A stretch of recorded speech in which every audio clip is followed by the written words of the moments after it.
नाज़रीन, ये फ़कीर हुसैन भाई हैं जो ये सारी लेबर इनकी है जिन्होंने ये पौधे यहाँ पर लगाए हैं।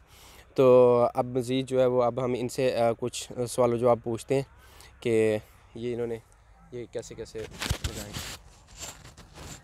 अस्सलाम वालेकुम। वालेकुम सलाम।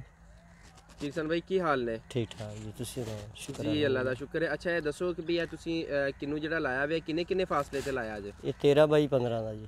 ये 13 किस साइड नूं है ते 15 किस साइड नूं है? मगरब ते मशरक मगरब ते मशरक किन्ना जे? 15 फुट जे 15 जी। ते शमालन जनूबन किन्ना 13 जे? 13 जी। अच्छा अच्छा ठीक हो गया। मतलब 13 फुट जेह्ड़ा वे ओह् तुसी पौधे तो पौधे दा रखेआ जे फासला ते लाइन टू लाइन जेह्ड़ा वे ओह् 15 रखेआ 15 जे। ਦਾ ਜੀ। अच्छा तो ये तुसी निशान किवें लांदे हो की ओहदा तरीकाकार इस्तेमाल करदे हो? ਇਹ ਅਸੀਂ ਜੀ ਡੋਰੀ ਲਗਾ ਕੇ ਹਾਂਜੀ। ਪਹਿਲੇ ਐਲ ਬਣਾ ਦਿੰਦੇ ਇਹਦਾ ਜੀ। अच्छा जी। ਐਲ ਤੋਂ ਬਾਅਦ ਫਿਰ ਅਸੀਂ ਇਹਦੀਆਂ ਡੋਰੀਆਂ ਇੱਕ ਇੱਕ ਸੈਂਟਰ ਦੇ ਵਿੱਚ 6-6 ਲਾਈਨਿੰਗ ਤੇ ਫਿਰ ਡੋਰੀ ਲਾ ਦਿੰਦੇ ਆ। ਉਸ ਤੋਂ ਬਾਅਦ ਫੀਤਾ ਲਾ ਕੇ ਵਿੱਚ हाँ जी। ਤੇ ਸਿੱਧਾ ਨਿਸ਼ਾਨ ਕਰ ਦਿੰਦੇ ਹਾਂ ਨਿਸ਼ਾਨ ਸਿੱਧਾ ਕਰ ਦਿੰਦੇ ਜੀ। ਇਹ ਫਿਰ ਜਿਸ ਮਰਜ਼ੀ ਸਾਈਡ ਨੂੰ ਵੇਖੀਏ ਤੇ ਜਿਹੜਾ ਪੌਦਾ ਹੈ ਉਹ ਸਿੱਧਾ ਹੀ ਹੋਵੇਗਾ। ਬਿਲਕੁਲ ਯੈਸ ਹੋਏ। ਉਹ ਫਿਰ ਟਰੈਕਟਰ ਵਿੱਚੋਂ ਦੀ ਲੰਘਣ ਤੇ ਉਹ ਨਾ ਕੋਈ ਪੌਦਾ ਪੱਟ ਨਹੀਂ ਹੁੰਦਾ, ਕੋਈ ਪੌਦਾ ਜਿਹੜਾ ਛਿੱਲ ਨਹੀਂ ਹੁੰਦਾ। ਜੀ। ਸਹੀ ਜੀ। ਤੇ ਇਹ ਤੁਸੀਂ ਕਿੱਥੇ ਦੇ ਰਹਿਣ ਵਾਲੇ ਜੀ? ਅਸੀਂ ਸ਼ਬਾਦ ਵਾਲਾ 27 ਚੱਕ।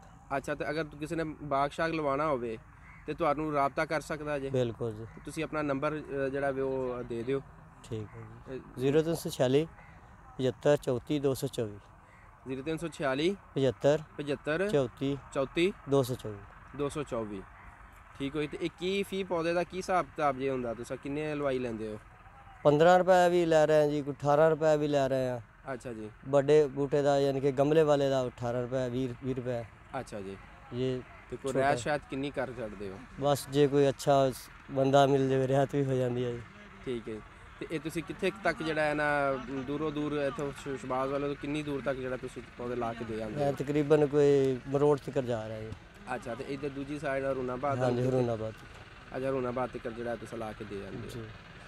ਠੀਕ ਹੈ ਜੀ फ़कीर साहब भाई, बड़ी मेहरबानी जी, बहुत शुक्रिया जी। ओके। अल्लाह हाफिज़। अल्लाह हाफिज़।